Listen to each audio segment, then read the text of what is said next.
to Blonde Cards and Crafts. Let's make something together. Hello crafters, welcome to my channel. If you're new here, welcome back if you're a subscriber. I'm going to be making a pop-out split frame card today, and it's going to be a 5x7 card. We're using the Love from Lizi, and it's the January 2023 card kit that I'm going to be using. It's called To the Moon and Back, and this is card 5 in this series of 10 cards that we're making. So let's start with the products we're going to use to make this card. I have here a card base. This is a 5x7 card base, and it's a shop bought one, but it actually measures 5x7. Sometimes the shop bought ones can be a tiny bit smaller. It's actually the envelope that is the size rather than the card blank. So if you don't have a ready-made card, you can make one using a piece of cardstock measuring 10x7. If you score it then at 5, that'll give you a 5x7 card base. We're going to need some pieces for on top of this and for the inside. So let's have a look at those next. I have two pieces of pink card here. They measure 4 3/4 by 6 3/4. One is for the outside, the other is for the inside. I also have two pieces of gold cardstock.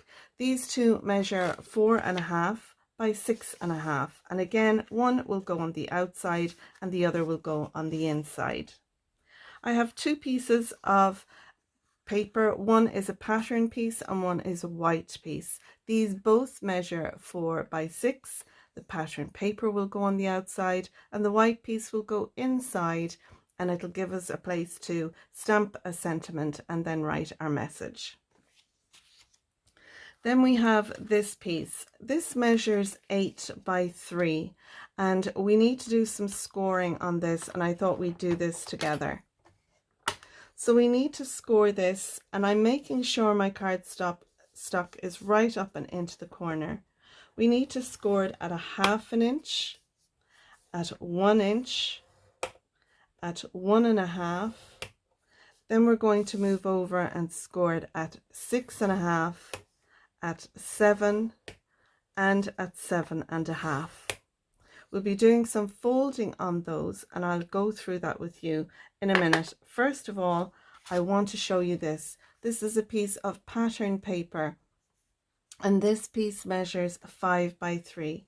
It's going to sit between our 1.5 inch score line and our 6.5 inch score line, like so, and it covers the whole of that white piece. I want to glue that down, and then I'm going to take a die and I'm going to die cut out a circular piece out of this here. To do the die cutting, I'm going to use the Love from Lizi circle nested dies. These are a great stash builder if you're looking to add some dies into your craft stash. So I'm going to use one of these dies to then die cut out my oval from that, and again we'll do that together later. And then I have this piece here. This piece measures 8 by 1.5, and again I've scored it at 1/2, at 1, at 1.5, 6.5, 7, and 7.5. You can see here I've taken a die from my stash. This is a happy birthday dies, and I've die cut this out using some gold cardstock. This will be at the bottom of our card, and this piece will be at the top of our card. So we're going to have an element in between, and I have die cut out these two circles using again Lizi's nested circle stitch dies, and you can see here they are lovely. Now what I like about these stitch dies is you get a lovely close outline between the two. Some of them have a 1/4 inch gap. This is a 1/8 inch gap between, and they're lovely.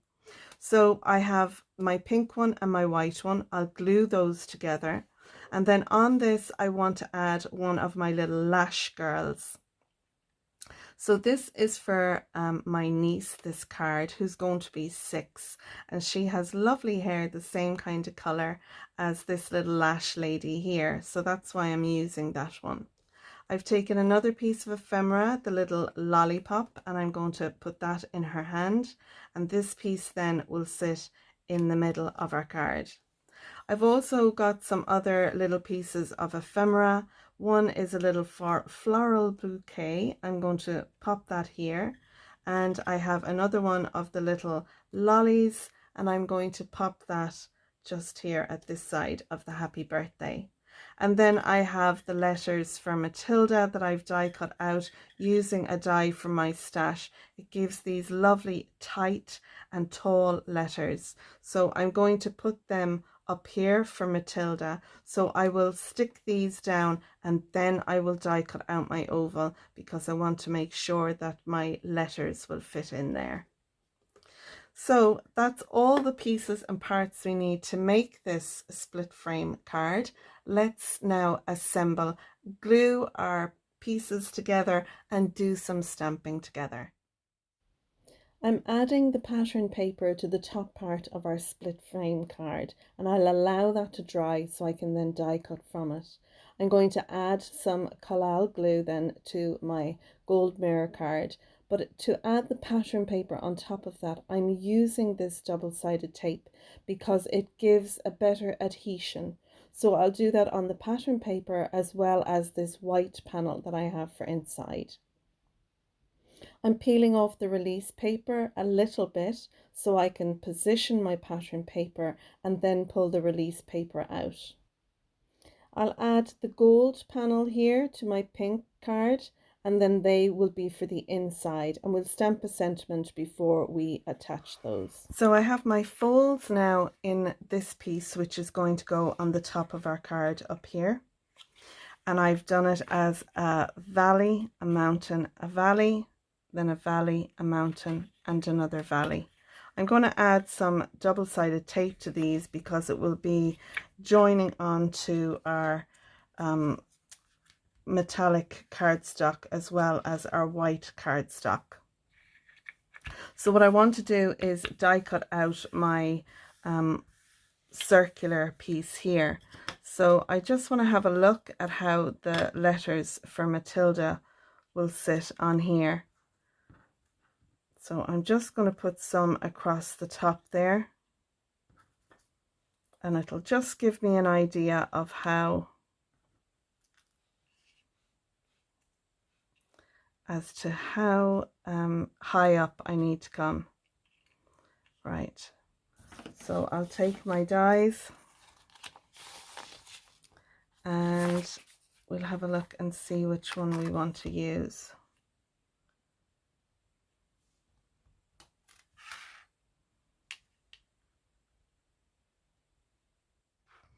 So I put this through my regular Big Shot and it has cut through nicely.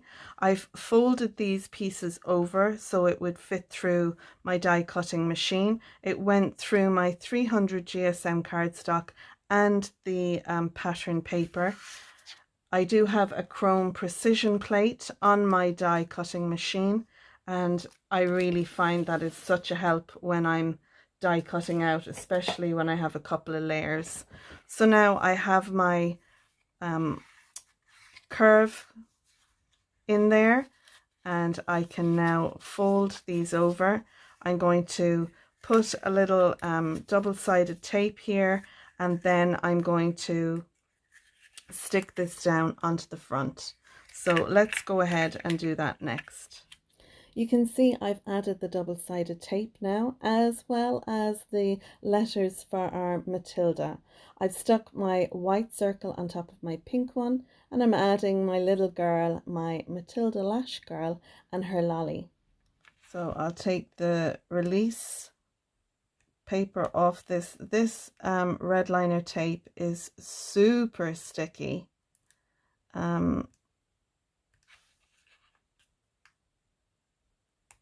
And getting the top off it is never easy, even when you use your nails.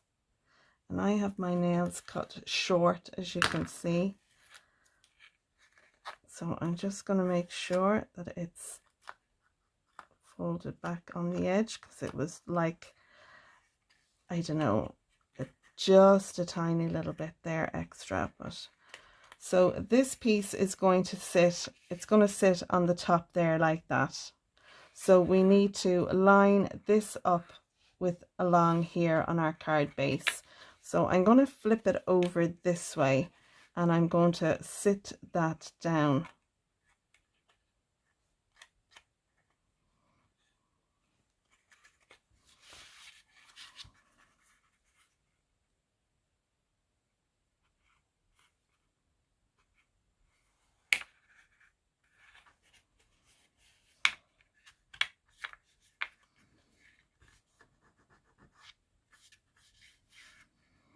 And now once I have that piece in, I can then add this piece down. Now you can see there our little corner, we can cut that off, which I might do, and it'll just tidy that up. So I'm just going to cut that little corner off there and see it needs just a tiny little bit more.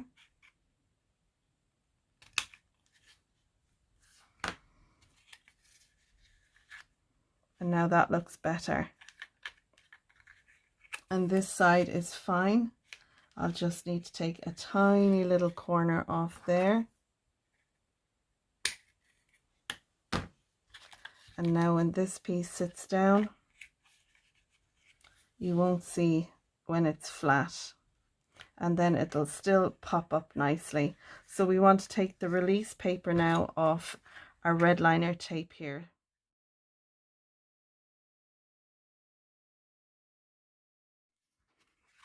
Now, and you can see there I've that lined up, so I'll just add a little pressure inside to make sure our red liner tape adheres. And there we go, that pops up nicely. And once we have our piece on the bottom, that'll help to stabilize the card, but you can see that's sitting there nicely itself. I've mats and layers to do inside, and that'll weight down this piece here then on the back of our card, so it helps stabilize everything and make sure everything sits nicely. So now I'm going to add this piece the same as I did with this. I'll take the release paper off this piece and add it to the bottom left hand corner of our card, and then I'll take the release paper off the right hand side and add that down. I'll glue down the floral little bouquet as well as the lollipop, and then I can take my topper, add some foam tape to that, and I'll add a little bit of liquid glue, and this will give me some wiggle room in case I need to move it around, just to be sure of my placement.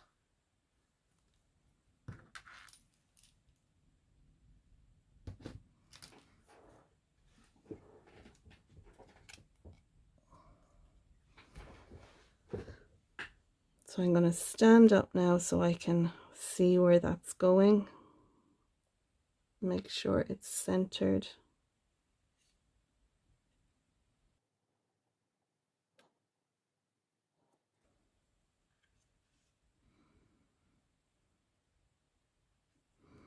Yeah, we'll go with that there. Lovely.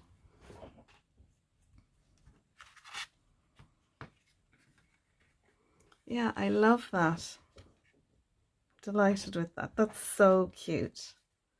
Okay, so I'm going to add my pieces to the inside. We do need to stamp a sentiment, so I think I'll add these to the inside and stamp a sentiment then on my white piece. So I have my stamp in my stamp positioner. I'm just using a generic stamp. I think this came in a magazine a couple of years ago. I didn't mark it down what it was, but you can use any birthday wishes stamp that you have in your set. So I have this one in here. I'm going to use some Versafine Claire Charming Pink because, you know, we're going pink, so we might as well do our sentiment in pink as well. So we'll add a little ink to that, and then we'll close over our door, add a little bit of pressure, and see how that's stamped. Okay.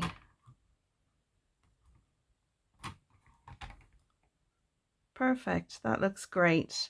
And I love the fact that when you're stamping using a positioner, when it doesn't stamp, you still have ink left on it. So when you step down again, all you're doing is adding the ink that was left on the stamp. So we have a lovely stamping there and a lovely color. Now we can add some embellishment to this if we wanted to. I like it just as it is. I think the stamp set, it comes with little balloons and macaroons. It has the lollipop here, so maybe I might stamp the lollipop as well and just bring a little bit of the outside of the card to the inside of the card. So I might put those either side there like that, but I'm going to use a different color for this, and I'm going to use some Versamark ink for this, and that way I can emboss this in gold, and I think it'll pick up then the gold that we have in our card. So I'll add a little bit of our sticky ink to that. Now I'm going to use my embossing buddy here and here because I want to make sure that it stamps nicely, and I'm making sure my card is down securely. And I'll give that another little press with the ink and pop that down. That looks good, but I'm going to give it another little inking. Lovely. I'm going to take my stamp off and I'm going to add it to the other side.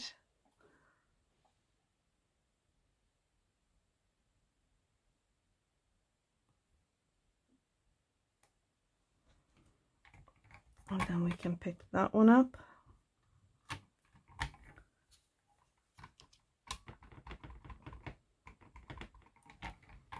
I have the stamp positioned where I want it now, so I can use my Versamark ink, and that will give a nice outline there where we can add our embossing powder.